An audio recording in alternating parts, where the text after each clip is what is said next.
Shalom, sungguh hari yang luar biasa. Karena anugerah Tuhan yang selalu ada dalam kehidupan kita. Mari pagi hari ini kita datang ke dalam tangan Tuhan. Kita nikmati anugerah Tuhan.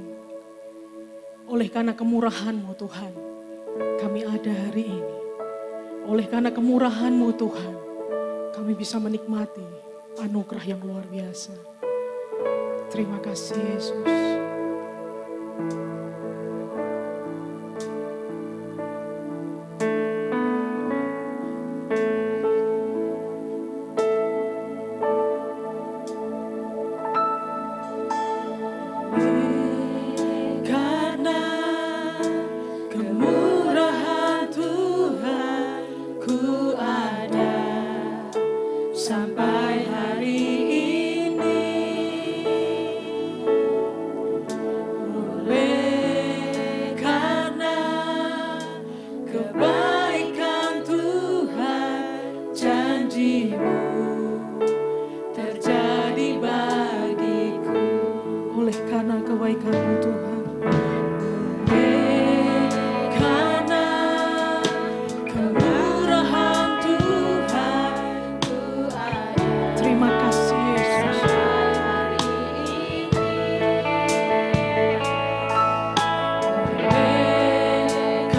kami Tuhan.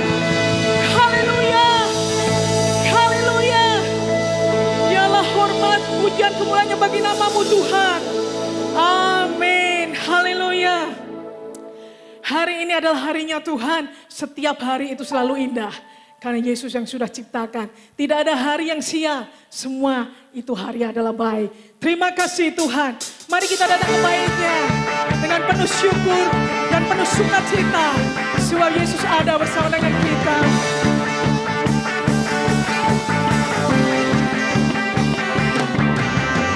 Hari ini harinya Tuhan.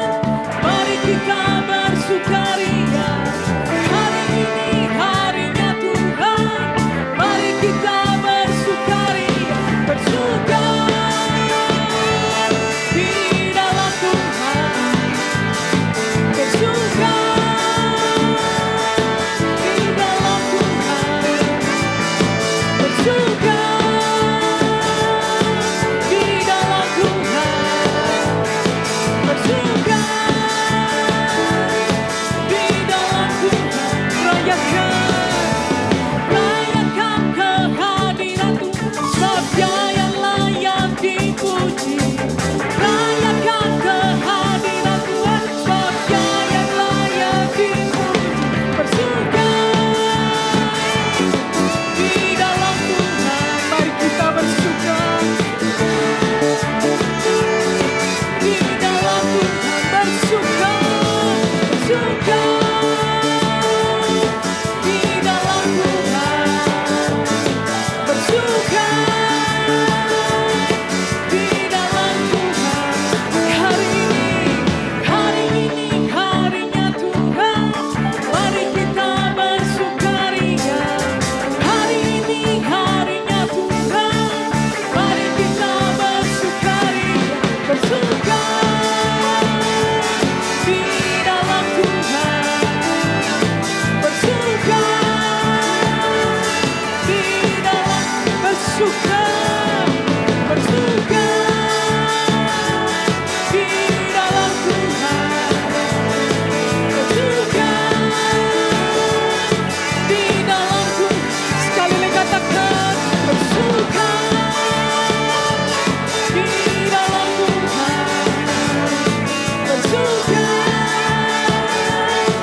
di dalam Tuhan. Bersuka. Haleluya. Luar biasa Tuhan. Terima kasih Yesus. Haleluya. Nama-Mu yang lain kami tinggikan Tuhan. Kaulah adalah iman kami. Kaulah dasar kami untuk berharap Tuhan. Oh terima kasih Yesus. Haleluya. Maka dari yang kuharapkan, bukti dari segala yang tak kulihat,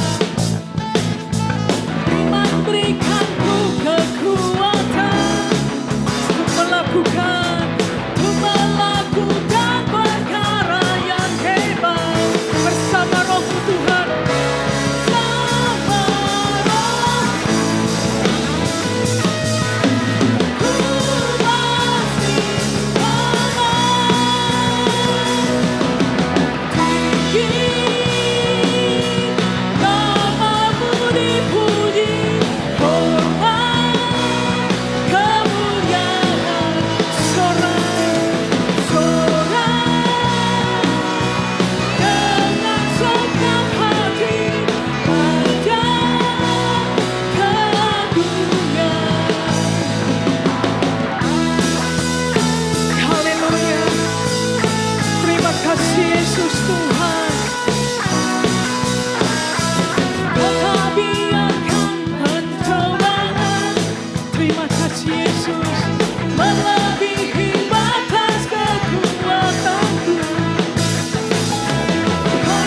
kasih Tuhan.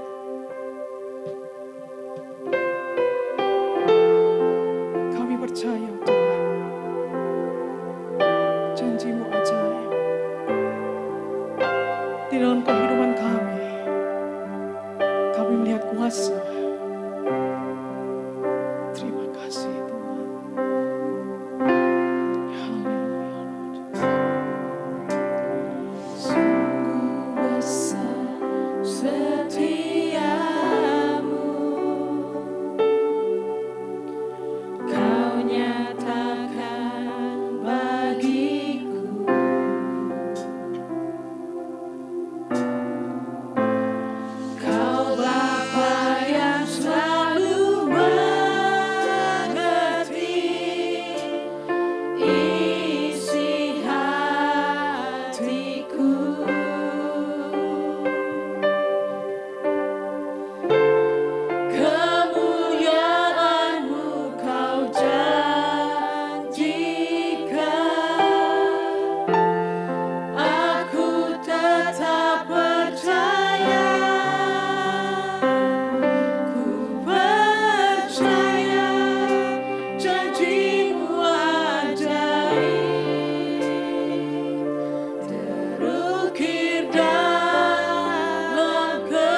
sebab janji-Mu ajaib. Terukir dalam kehidupanku, ku berserah di dalam kekuatan-Mu, ku percaya.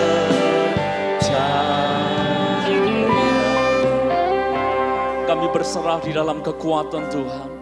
Sebab kami tahu hanya Tuhanlah satu-satunya penolong bagi kami. Hanya Tuhanlah satu-satunya tempat kami bersandar dan tempat teraman bagi kami. Kami mengandalkan Engkau lebih dari segala-galanya Tuhan. Dan kami meyakini satu perkara, bahwa orang benar yang mempercayakan hidupnya kepada Tuhan, sekali-kali tidak akan pernah dipermalukan oleh Tuhan. Karena janji firman Tuhan itu ya dan amin. Situasi apapun boleh terjadi dalam hidup kami, tetapi janji-Mu itu tidak bisa dibatalkan ya Tuhan. Dan justru di masa-masa seperti ini, kami akan melihat bagaimana Tuhan melakukan pekerjaan-pekerjaan yang tidak pernah kami bayangkan sebelumnya. Sehingga semua orang yang melihat pekerjaan Tuhan akan memuliakan Tuhan. Terima kasih Tuhan, berfirmanlah Engkau di tengah-tengah kami pagi hari ini. Dan semua yang melihat tayangan ini akan diberkati oleh Tuhan. Dan firman Tuhan akan menjamah mereka, memberikan kekuatan pengharapan bagi mereka semuanya. Di dalam nama Yesus Tuhan, kami berdoa dan kami mengucap syukur. Amin, amin, amin. Selamat pagi Ibu Bapak Saudara semuanya. Senang sekali pagi hari ini kembali menjumpai Anda semuanya di dalam acara yang kita tunggu-tunggu dalam seminggu ini, firman yang akan memberikan kekuatan, pengharapan bagi kita semuanya. 1 Samuel 30 ayat yang pertama dan seterusnya, saya mengajak Anda membaca ayat-ayat ini. Saya tunggu Anda menemukan ayat ini dan saya akan bacakan kepada Anda sebuah kisah yang pasti menguatkan kita semuanya. 1 Samuel pasal yang ke-30, kita membaca ayat yang pertama dan seterusnya. Ketika Daud serta orang-orangnya sampai ke Siklak pada hari yang ketiga, orang Amalek telah menyerbu tanah Negeb dan Siklak. Siklak telah dikalahkan oleh mereka dan dibakar habis. Perempuan-perempuan dan semua yang ada di sana, tua dan muda, telah ditawan mereka dengan tidak membunuh seorang pun. Mereka menggiring sekaliannya, kemudian meneruskan perjalanannya. Ketika Daud dan orang-orangnya sampai ke kota itu, tampaklah kota itu terbakar habis dan istri mereka serta anak mereka yang laki-laki dan perempuan telah ditawan. Lalu menangislah Daud dan rakyat yang bersama-sama dengan itu dengan nyaring. Sampai mereka tidak kuat lagi menangis. Juga kedua istri Daud ditawan, yakni Ahinoam perempuan Yisrael dan Abigail bekas istri Nabal, orang Karmel itu. Dan Daud sangat terjepit karena rakyat mengatakan hendak melempari dia dengan batu. Seluruh rakyat itu telah pedih hati masing-masing karena anaknya laki-laki dan perempuan. Tetapi Daud menguatkan kepercayaannya kepada Tuhan Allahnya. Ibu bapak saudara semuanya, Tuhan tidak pernah menjanjikan sebuah kemudahan. Tuhan tidak pernah menjanjikan bahwa perjalanan kita pasti mulus-mulus saja. Kalau kita belajar tentang ayat-ayat yang kita baca ini, siapa Daud? Daud jelas orang yang memperkenan hati Tuhan. Bahkan tidak segan-segan Tuhan sendiri memuji bahwa sulit sekali dijumpai manusia seperti Daud yang mengenal isi hati Tuhan dan tahu bagaimana menyenangkan hati Tuhan. Tapi toh ibu bapak saudara semuanya, itu tidak meluputkan Daud dari yang namanya krisis. Pagi hari ini saya ingin sampaikan kepada Anda sebuah hal yang sederhana. Apa itu masalah? Apa itu krisis? Dan apa itu kritis? Masalah, krisis, kritis. Ini dalam satu rumpun yang sama. Kita sebut saja rumpun Budrek, saudara. Masalah, krisis, kritis. Saya kasih gambaran buat Anda seperti ini. Saya bawa sebuah properti, ini kita anggap sebuah perahu, ya, atau sebuah kapal. Namanya masalah, itu seperti Anda naik perahu. Ketika Anda naik perahu, tidak mungkin Anda berada dalam posisi tidak mengalami goncangan sama sekali. pasti Anda mengalami goncangan. Betul? Entahkah goncangan itu Anda rasakan atau tidak, tapi sebetulnya goncangan itu terjadi. Itu namanya masalah. Setiap hari dalam kehidupan kita pasti mengalami fase yang namanya masalah. Masalah itu hal yang biasa. Setiap orang mengalaminya. Tapi fase yang kedua atau hal yang lebih dibandingkan dengan masalah itu namanya krisis. Apakah krisis? Krisis itu masalah yang dalam kondisi lebih berat, tidak biasa. Dengan kata lain, Anda sadar ini masalah, tapi masalahnya tidak seperti biasanya masalah itu datang. Itu namanya krisis. Krisis itu kita umpamakan ketika Anda naik sebuah kapal, lalu kemudian ombak itu menggoncangkan kapal itu luar biasa. Anda pernah mengalami hal yang seperti itu? Di jendela kapal misalnya, Anda lihat itu ombak sudah naik turun dalam intensitas yang cukup tinggi. Itu namanya krisis. Kalau masalah, Anda mengalami sedikit goncangan, tapi kalau krisis, perahu Anda mulai goyang ke kanan dan ke kiri. Kritis, bedanya apa dengan krisis? Kalau kritis, itu umpama perahu ini tidak hanya sekedar digoncangkan seperti ini, tapi perahu ini sudah mulai kemasukan air. Sehingga Anda harus berlomba-lomba bagaimana dalam situasi seperti itu, air masuk dan Anda harus buru-buru mengeluarkan air itu kalau Anda tidak ingin tenggelam.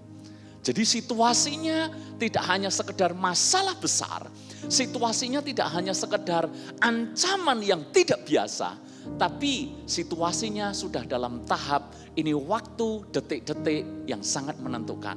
Itu namanya kritis. Jadi ada perbedaan yang sangat jelas, masalah, krisis, dan kritis. Kalau dalam cerita ini, bacaan kita ini, Daud tidak hanya sekedar mengalami masalah. Dia sudah dalam tahap mengalami krisis. Dan tidak cuma sekedar krisis, Daud mengalami yang namanya kritis. Kenapa?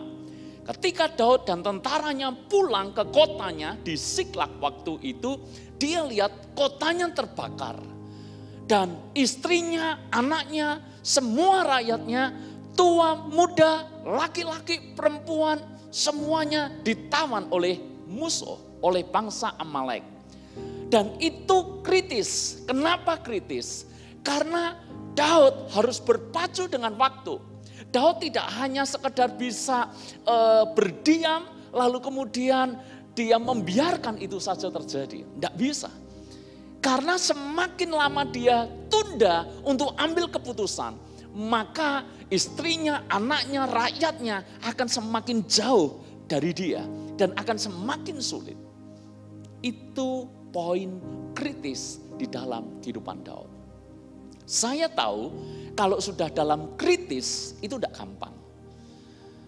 Kalau kita mengenal kata kritis itu biasanya dalam dunia medis atau dunia kedokteran. Ketika dokter berkata pasien sudah dalam keadaan kritis, ini bukan berarti tidak hanya mengalami masalah serius, tapi pasien ini sedang berpacu melawan waktu. Kalau tidak segera ditangani, kalau keliru mengambil keputusan dalam masa seperti ini, akibatnya bisa sangat fatal. Nyawa itu bahkan bisa menjadi pertaruhan. Itu kritis. Mungkin kita pernah punya pengalaman kritis. Situasinya mepet dan kita harus segera ambil keputusan. Bukan hal yang gampang. Saya tidak hidup di era PUBG. Mungkin Anda yang lihat tayangan ini generasi milenial, Anda suka main PUBG seperti anak saya. PUBG, Mobile Legends, saya tidak hidup di era PUBG. Saya hidup di era Tetris. Yang main Tetris tolong angkat tangan. Banyak ya ternyata ya. Di rumah Anda boleh angkat tangan ya. Suami istri senyum-senyumlah karena umur kita sama. Kita hidup di era Tetris kalau main game. Kalau saya disuruh menceritakan PUBG tegangnya apa, terus terang saya tidak tahu karena saya tidak pernah main. Tapi kalau saya disuruh menceritakan Tetris, itu tegangnya kerasa. Sebab apa?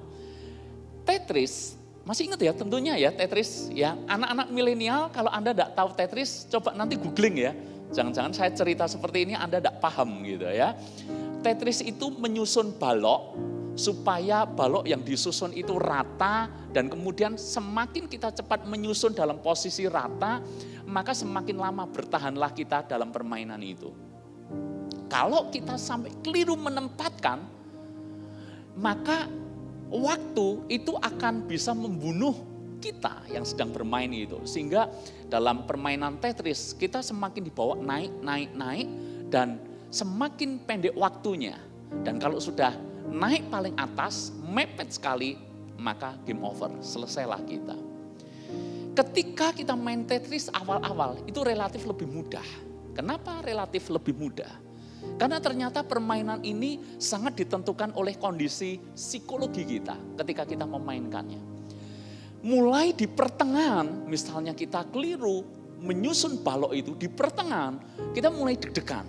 Karena sebentar lagi itu dekat dengan yang namanya game over.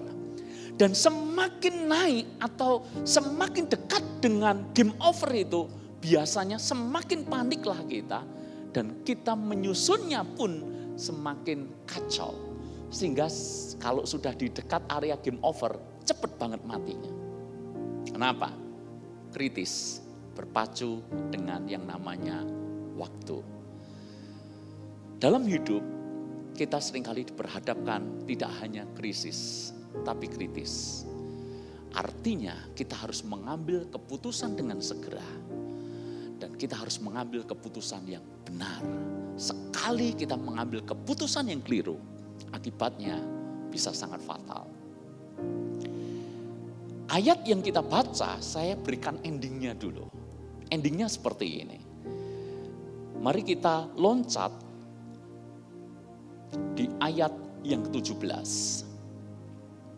Loncat ayat 17. Saya bacakan buat Anda, kira-kira ending dari cerita ini seperti apa. Ayat yang ke-17 dikatakan seperti ini. Dan pada keesokan harinya, Daud menghancurkan mereka dari pagi-pagi buta sampai matahari terbenam. Tidak ada seorang pun yang dari mereka bisa lolos. Kecuali 400 orang muda yang melarikan diri dengan menunggang onta. Jadi rupanya Daud mengejar tentara Amalek itu. Saya lanjutkan lagi ayat yang ke-18. Daud melepaskan semua apa yang dirampas oleh orang Amalek itu. Juga kedua istrinya dapat dilepaskan Daud. Tidak ada yang hilang pada mereka.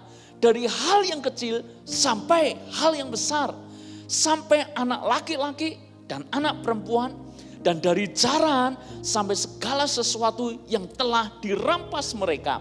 Semuanya dibawa Daud kembali.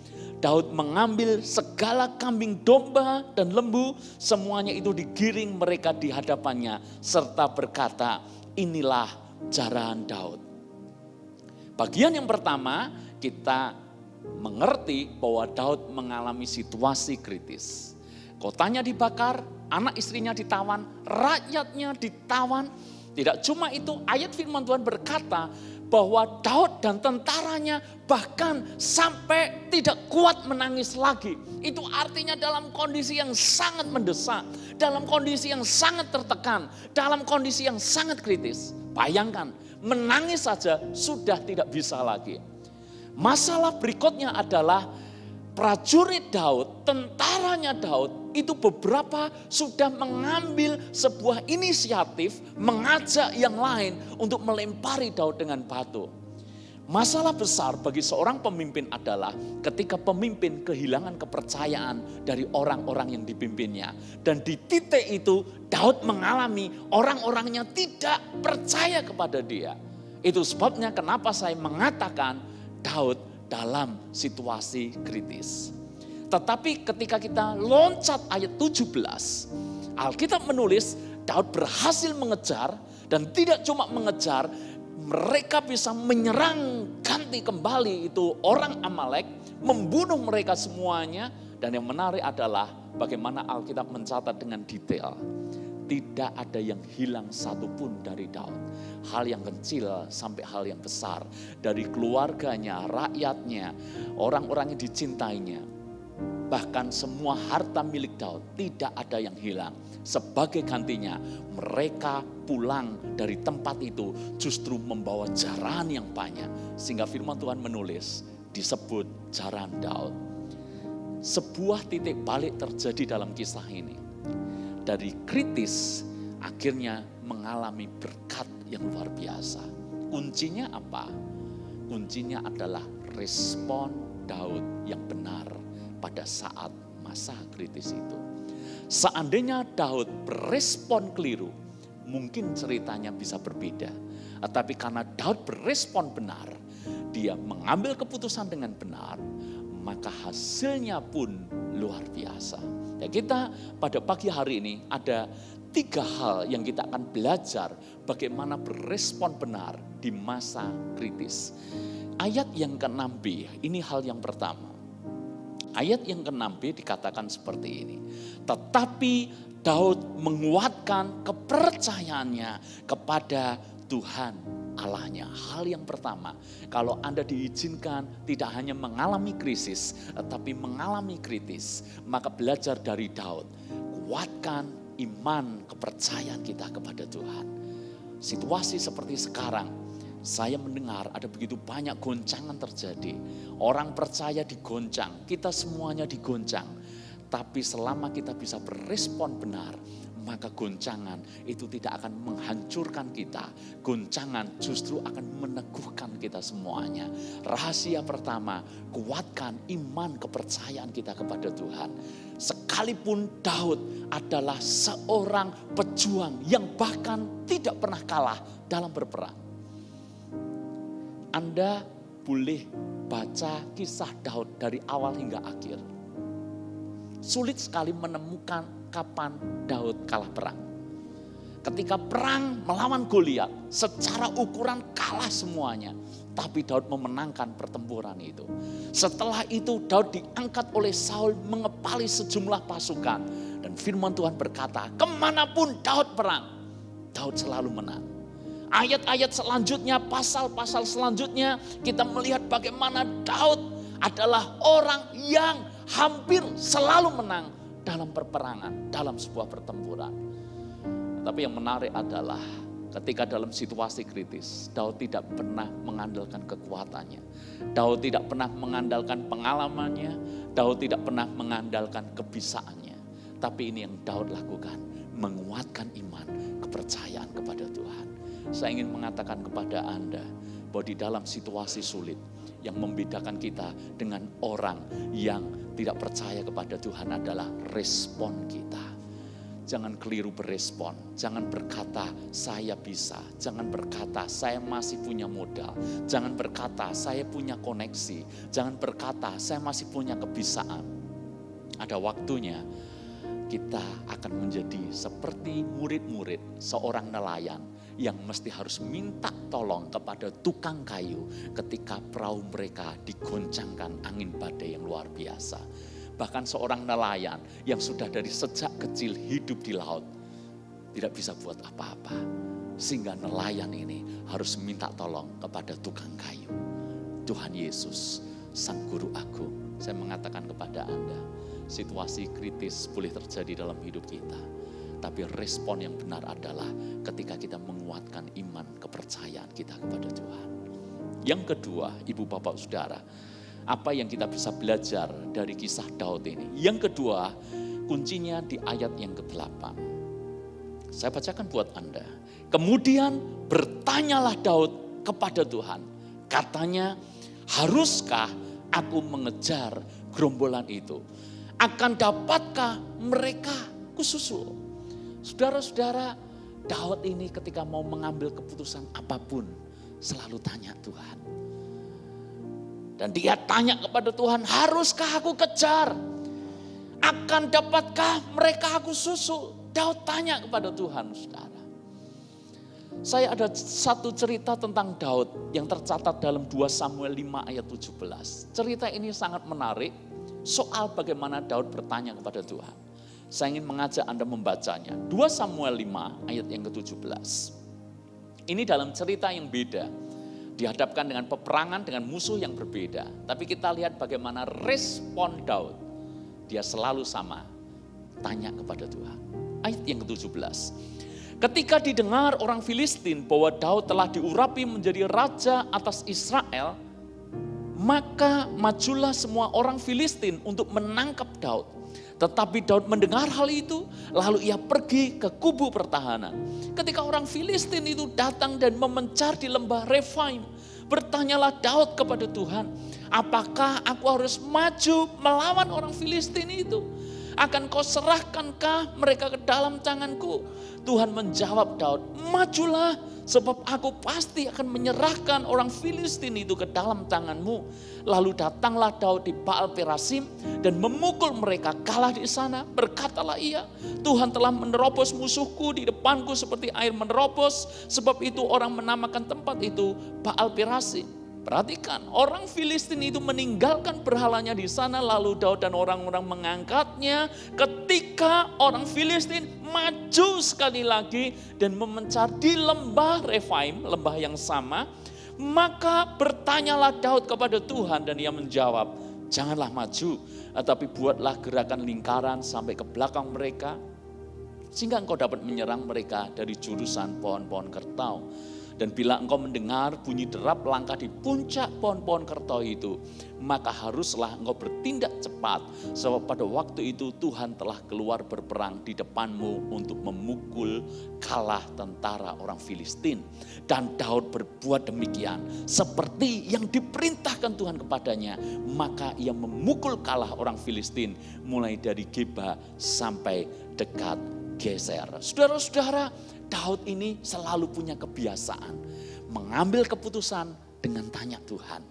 Ketika dia berperang, kenapa dia selalu menang? Karena sebelum dia perang, dia tanya Tuhan. Tidak cuma sekedar tanya apakah dia menang atau kalah. Bahkan dia begitu detail, minta strategi apa yang mesti harus dilakukan supaya bisa memenangkan peperangan itu. Saudara-saudara, dalam hidup ini, kita ini seringkali mengambil keputusan bukan karena kita tanya Tuhan. Seringkali kita mengambil keputusan karena sebuah pengalaman. Betulkah? Keputusan yang kita ambil seringkali karena dulu saya pernah mengalami ini dan saya lakukan ini berhasil. Pengalaman itu kita jadikan acuan untuk kita ngambil keputusan. Berulang kali mungkin kita punya pengalaman seperti saya punya pengalaman. Setiap kali saya membeli sebuah barang, sebuah produk, misalnya produk elektronik. Sebetulnya selalu disertakan yang namanya buku manual atau buku petunjuk penggunaan produk. Tapi yang sering kali terjadi, saya lakukan dan saya yakin sebagian besar di antara Anda juga melakukan. Saya ingin tanya kepada Anda, siapa dari antara Anda yang ketika hendak mengoperasikan barang itu, Anda baca dulu manual booknya? Ada? Atau siapa dari antara Anda yang langsung pasang dulu, coba dulu, lalu kemudian ketika mentok di tengah jalan, baru kita pergi ke gudang, ambil kardusnya, kemudian kita ambil dan kita cari buku petunjuknya. Siapa yang punya pengalaman seperti itu? Saya yang kedua terus terang, sehingga seringkali masuk gudang dengan tujuan mencari buku petunjuk. Anda yang pertama atau kedua? Yang pertama angkat tangan, yang di rumah boleh angkat tangan. 1, 2. Yang kedua tolong angkat tangan yang jujur. Nah, mayoritas ternyata. Yang penting maju dulu, yang penting jalan dulu, nanti mentok baru cari. Iya, kalau tidak ada akibat fatal yang ditimbulkan. Bagaimana seandainya kita merasa tahu, merasa bisa, dan akhirnya fatal karena kita tidak membaca petunjuknya lebih dulu. Saudara, saya tidak di-endorse oleh produk ini, jadi saya balik aja ya. rugi ya, karena saya tidak dapat apa-apa. Tapi saya ingin kasih simulasi. Anda pernah ya minum jamu tolak angin sido muncul ya? Tidak di-endorse tapi membacakannya ya. Ya. Saya pernah tanya ke beberapa orang dan saya tanya, bagaimana cara meminum jamu tolak angin sido muncul ini? Mereka jawabnya simpel. Oh gampang Pak kalau minum seperti ini. Ya tinggal disobek lalu kemudian selesai. Saya tanya lagi gimana cara minum ini? Mereka juga sama. Sobek langsung. Ada juga yang tanya, kamu lakukan apa? Oh saya masukkan ke air, saya aduk, saya minum. Seperti itu. Jadi dari banyak jawaban, saya sangat sedikit menjumpai jawaban yang benar. Yang di rumah Anda boleh jawab, kalau benar dapat hadiah, ambil sepeda ya, hubungi saya. Bagaimana cara minum jamu seperti ini? Bagaimana saudara? Bingung ya? Yang di sini juga bingung ya, caranya gimana? Anda mungkin berkata, ya kan cuma sobek minum selesai. Enggak. Ada satu langkah yang Anda lupa. Apa?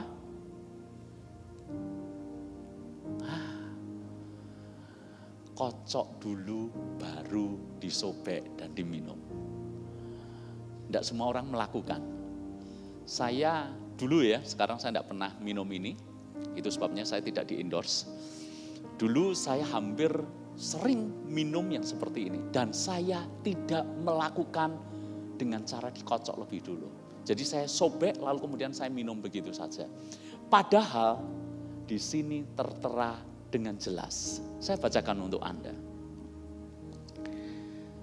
Kocok dahulu sebelum diminum. Sekalipun memang hurufnya kecil-kecil, tapi huruf ini bahkan di bold. Artinya apa? Artinya kita harus taruh sebuah perhatian. Karena ini salah satu cara yang benar minum jamu seperti ini. Tapi mayoritas orang tidak mengocok lebih dulu. Kenapa? Sok tahu. Kenapa? Sok bisa. Kenapa? Itu gampang. Tinggal sobek minum. Padahal kita lupa ada langkah penting yang kita lompati. Hubungan kita dengan Tuhan juga sama. Seringkali ketika kita mengambil keputusan, apalagi di masa kritis, masa yang sangat menentukan, kita malah tidak tanya kepada Tuhan. Padahal kalau kita tanya kepada Tuhan, percayalah Dia Bapa yang baik yang akan selalu berbicara kepada anak-anaknya. Amin. Kita aja tidak tanya kepada Tuhan, Tuhan rindu berbicara kepada kita. Apalagi kita tanya kepada Tuhan, pasti Tuhan akan berikan jawaban kepada kita semuanya. Kisah ini menarik. Menariknya di mana? Perhatikan seperti ini. Ketika Daud berperang melawan bangsa Filistin di lembah Refaim, dan dia tanya kepada Tuhan, dan Tuhan memberikan kemenangan. Tuhan memberikan sebuah strategi, dan dengan strategi itu Daud mengalahkan orang Filistin. Yang menariknya di sini, kesempatan kedua, jadi ceritanya masih berlanjut. Medan peperangannya sama di lembah Refaim, musuh yang dihadapi sama, bangsa Filistin, situasi kondisinya sama 100% dengan kondisi sebelumnya. Kalau Anda atau saya jadi Daud, pertanyaan saya, apakah Anda tanya kepada Tuhan lagi? Sebelum Anda jawab, saya kasih sebuah pertanyaan kepada Anda. Anda kalau sakit kepala, Anda minum obat apa? Yang hadir, Singer, BL, boleh Anda jawab. Anda minum obat apa? Panadol. Pertanyaan saya, kenapa Anda minum Panadol dan bukan obat yang lain? Jawabannya sederhana. Karena Anda punya pengalaman ketika dulu Anda sakit kepala dan Anda minum Panadol, maka obat itu bekerja dengan baik dan sakit kepala Anda hilang atau Anda menjadi sembuh. Sehingga kalau Anda dulu punya pengalaman seperti itu, lalu kemudian di kali berikutnya Anda punya pengalaman yang sama persis, Anda lagi-lagi sakit kepala dan Anda berpikir, dulu sakit kepala saya minum Panadol sembuh, maka saya yakin ketika Anda sakit kepala, Anda langsung pikiran pertama, Anda cari namanya Panadol. Betul atau enggak? Karena kita mengambil keputusan seringkali karena kebiasaan atau pengalaman yang terjadi di waktu lalu. Siapa yang seperti saya? Kalau remote tidak berfungsi dengan baik, maka remote itu kita pukul-pukulkan dulu. Ada? Kenapa kita lakukan? Karena kita punya pengalaman dulu.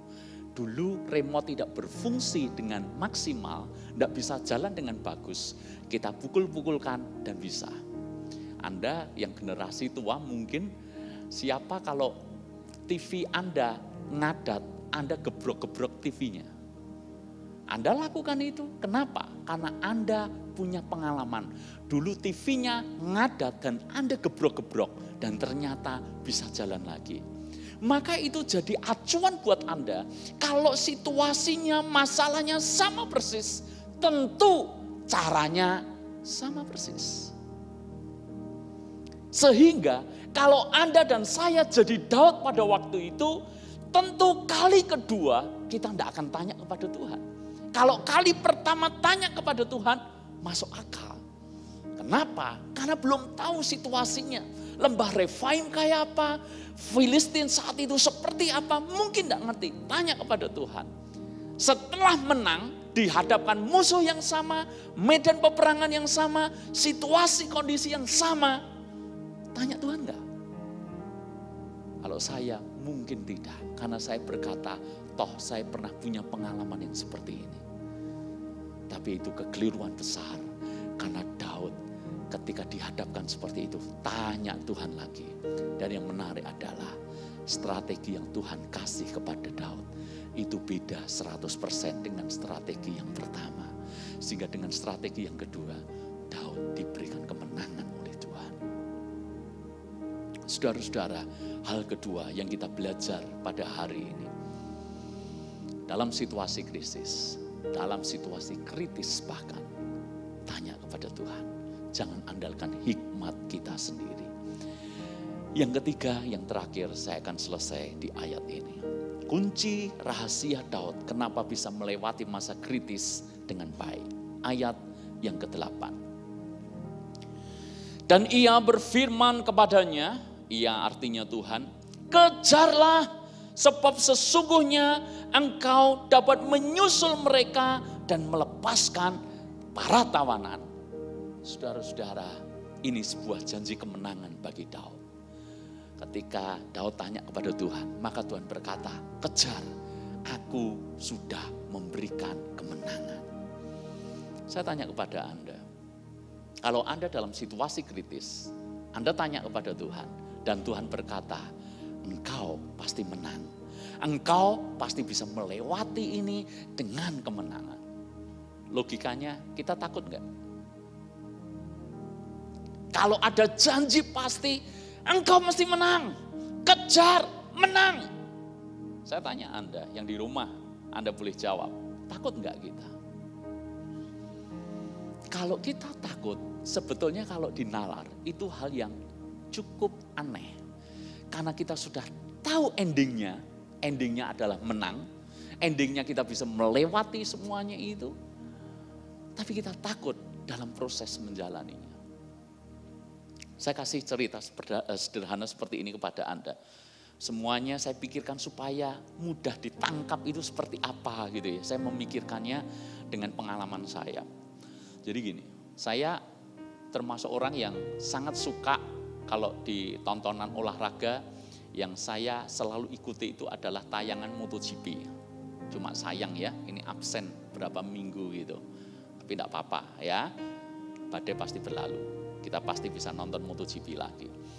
Saya suka nonton MotoGP dan karena saya suka, maka saya tidak akan melewatkan satu kali pun. Dan kesukaan saya itu kalau bisa live. Kenapa Anda suka lihat live kalau tayangan pertandingan seperti itu? Karena tingkat deg-degannya itu beda gitu. Betul nggak? Ya. Karena itu kalau saya tidak bisa lihat live, maka saya lakukan seperti ini. Misalnya ada acara, ada pelayanan, maka saya berpikir nanti setelah selesai acara pulang, nanti saya akan lihat lagi. Kebetulan kami di rumah, kami ada TV yang bisa diputar balik rekaman-rekaman yang sebelumnya. Sehingga demi hal itu saya bela-belain tidak buka WhatsApp di handphone saya. Kenapa tidak buka? Karena saya tidak mau ada yang wow 4-6 menang, 9-3 menang gitu ya. Tingkat keseruan waktu nonton itu jadi kurang gitu. Betul nggak? Anda punya pengalaman gitu? Yang paling menjengkelkan itu saya sudah bela-belain tidak buka grup WA ya di teman-teman touring, teman-teman BTH. Tapi ada yang pasang status di Instagram gitu ya. Waduh itu rasanya, wah ini udah bela-belain tidak buka grup supaya nanti kalau nonton masih ada sesi tegangnya. Ada yang pasang status. Dan mau tidak mau kan sudah kebayang gitu ya. 4-6 juara gitu, selamat gitu. Saya belum lihat, tapi saya sudah tahu endingnya. 4-6 juara. Valentino Rossi juara. Kalau saya sudah tahu endingnya, pertanyaan saya ketika nonton itu harusnya deg-degan enggak? Takut enggak? Jago saya misalnya 93. Wah, menang enggak ya ini ya? Menang enggak ya? Kalau saya sudah tahu endingnya, maaf, jago saya 46. Jadi saya sudah tahu 46 ini juara, jago saya 46, awal start, ini ceritanya saya putar ulang rekamannya ya. Saya sudah ngerti, aduh 46 menang gitu ya. Lalu kemudian saya lihat tayangan ulang, awal start dimulai 46 terseok-seok. Tapi kan saya sudah ngerti endingnya menang. Jadi saya mestinya deg-degan enggak? Di pertengahan masih ketinggalan jauh. Saya ya nyantai aja, apapun mesti menang. Nanti di lap terakhir, di tikungan keambil, di tikungan yang sini dibalap lagi dan seterusnya. Saya tetap nyantai, enggak takut, enggak panik. Kenapa? Karena saya sudah tahu endingnya. Yang menang 46, jagoan saya. Jadi mau di gimana pun, mau terseok-seok di tengah, menjelang lap terakhir, buat saya enggak masalah. Sebab jagoan saya pasti menang. Oke. Dalam hidup ini, percayakah Anda, Tuhan sudah menjanjikan kemenangan bagi Anda? Amin. Kita pasti bisa melewati badai ini dengan sebuah kemenangan. Dan saya punya iman, kondisi seperti ini bahkan akan menjadi titik balik yang luar biasa dalam hidup Anda. Luar biasa dalam bisnis Anda, luar biasa dalam keluarga Anda, dalam pelayanan kita dan semuanya. Kita sudah tahu endingnya karena Tuhan menjanjikan kemenangan. Ayat-ayat yang kita baca, sebagaimana Tuhan menjanjikan kepada Daud kemenangan. Tuhan menjanjikan kemenangan bagi kita. Kalau Tuhan menjanjikan kemenangan bagi kita, masihkah kita meragukan apa yang Tuhan janjikan? Bukankah firman-Nya berkata, setiap orang yang mempercayai Dia dengan sungguh-sungguh, sekali-kali tidak akan pernah dipermalukan. Itu iman saya. Saya mengajak Anda seluruh jemaat, mari punya iman yang sama kepada Tuhan. Kita pasti bisa menang, melewati itu semuanya. Daud melewati masa kritis dengan sesuatu yang indah. Menutup kisah ini dengan indah. Tidak hanya semuanya dikembalikan, tapi Daud justru diberkati berlimpah-limpah. Kenapa? Dia punya respon yang benar. Respon yang pertama, dia kuatkan iman kepercayaannya kepada Tuhan. Respon yang kedua, dia tanya kepada Tuhan, tidak bersandar kepada dirinya sendiri. Dan respon yang ketiga, dia percayakan janji kemenangan yang Tuhan sudah berikan. Tuhan memberkati kita semuanya. Haleluya. Terima kasih Tuhan, terima kasih. Meskipun kadangkala kita tidak mengerti kenapa Tuhan izinkan terjadi. Tapi satu perkara, percayalah, Tuhan punya janji yang indah di balik semuanya itu. Terima kasih Tuhan. Meski kami tidak mengerti, namun kami percaya. Meski kami seringkali tidak paham, tapi kami tetap menyandarkan iman kami kepada Tuhan. Terima kasih.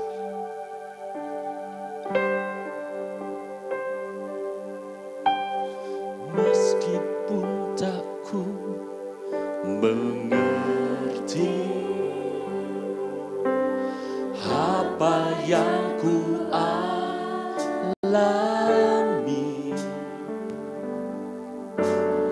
namun ku yakin Tuhan punya rencana terbaik. Pertolonganku datang darimu, Yesus yang ku percaya, yang tak mungkin bagiku, semua mungkin bagimu Tuhan.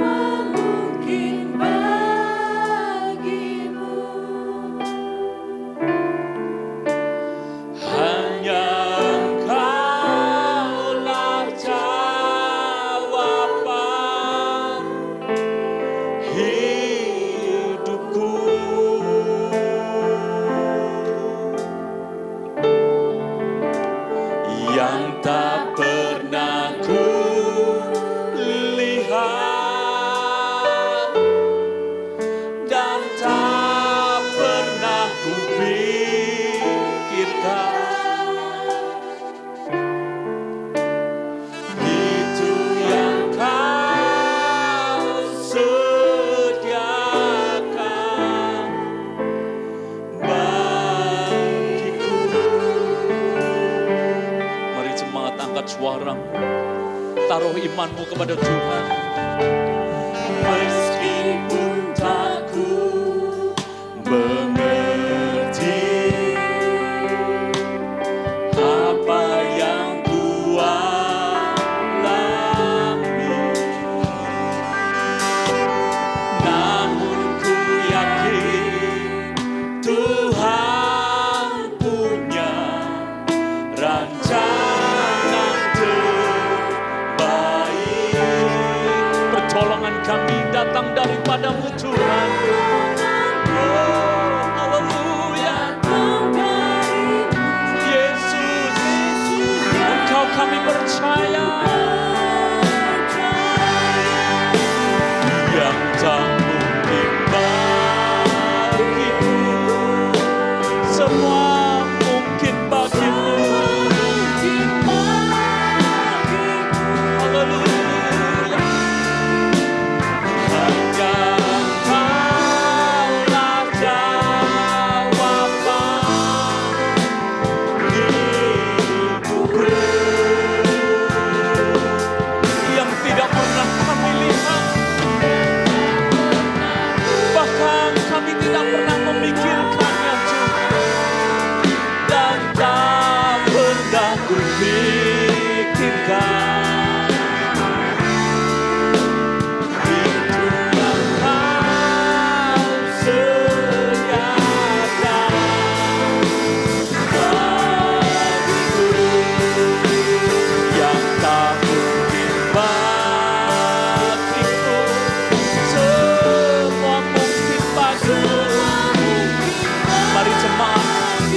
Taruh pengharapanmu kepada Tuhan. Jangan pernah lepaskan Tuhan dalam hidupmu. Oh, Dia jawaban bagi hidup kita. Terima kasih Tuhan. Yang tak pernah kulihat dan tak pernah kupikirkan.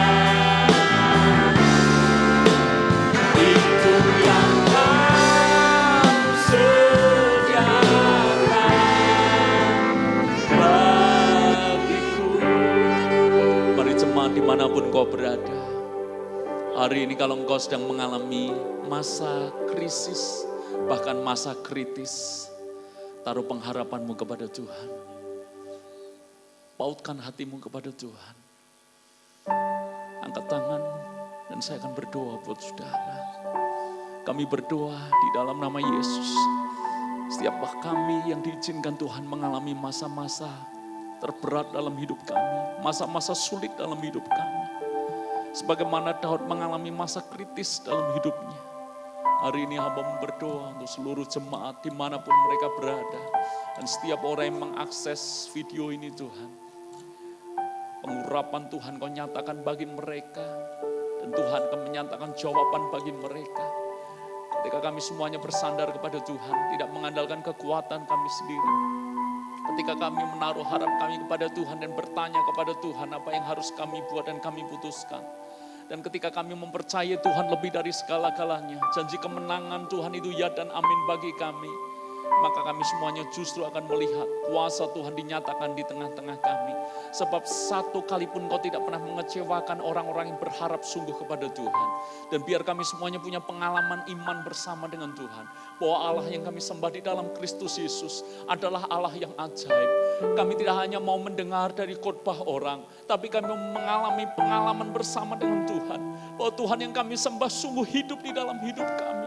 Tuhan nyatakanlah mujizat-Mu bagi setiap kami yang mempercayakan hati dan hidup kami kepada Engkau. Terima kasih Tuhan, terima kasih, terima kasih. Di dalam nama Yesus Tuhan. Haleluya. Mari kita akhiri dengan mengangkat hati, mengangkat tangan di hadapan Tuhan. Seluruh pelayan Tuhan yang sudah mengambil bagian dalam pelayanan hari ini. Buka hatimu sungguh-sungguh. Sebab Tuhan rindu memberkati engkau di dalam segala pelayananmu. Jerih lelahmu di dalam Tuhan tidak akan pernah sia-sia. Dan Dia akan menyediakan pengurapan yang baru, yang akan selalu mengalir di dalam hidupmu. Dan jemaat kau yang ada di rumah, dan dimanapun kau berada, angkat tanganmu. Terimalah berkat Tuhan, berkat kekuatan, berkat iman, dan berkat pengharapan di dalam Kristus Yesus. Engkau akan menjadi orang yang tegar, engkau akan menjadi orang yang tangguh. Kritis boleh terjadi diizinkan dalam hidupmu. Tapi engkau pasti bisa melewati masa-masa ini dengan penuh kemenangan bersama dengan Tuhan. Karena ribuan tahun yang lalu Tuhan pernah melakukan kepada Daud. Dan Daud bisa melewati dengan kemenangan. Maka kalau kita punya respon yang sama seperti apa yang Firman sampaikan hari ini. Engkau akan melewati tahun ini dengan penuh kemenangan bersama dengan Tuhan. Saudaraku, rumah tangga, pernikahanmu, dan keluargamu diberkati oleh Tuhan. Engkau akan bahagia dengan pasanganmu, dan engkau akan bersuka cita dengan anak-anakmu. Bahkan keturunanmu akan diberkati oleh Tuhan. Saudaraku, di masa seperti ini, taruh harapanmu kepada Tuhan. Karena sekali-kali Tuhan tidak pernah meninggalkan engkau. Dia Allah penyedia, Dia Allah yang akan memberkati segala lumbung usaha pekerjaanmu. Kalau engkau berusaha terus, dan engkau tidak putus asa, Tuhan akan menyatakan hal yang tidak pernah engkau bayangkan sebelumnya. Berkat Allah akan dialirkan dalam hidupmu. Demikian juga sakit penyakit akan dijauhkan daripadamu. Jaga hidupmu dengan bijak, jaga kesehatanmu dengan baik. Maka Tuhan akan memberkati kesehatanmu. Terimalah segala berkat yang sempurna ini. Berkat terbaik dari surga. Percayalah, Dia Bapa yang baik. Yang selalu melimpahkan kebajikan, kemurahan dalam hidupmu. Berkat yang datang dari Bapamu di surga. Berkat yang atas nama Tuhan Yesus Kristus.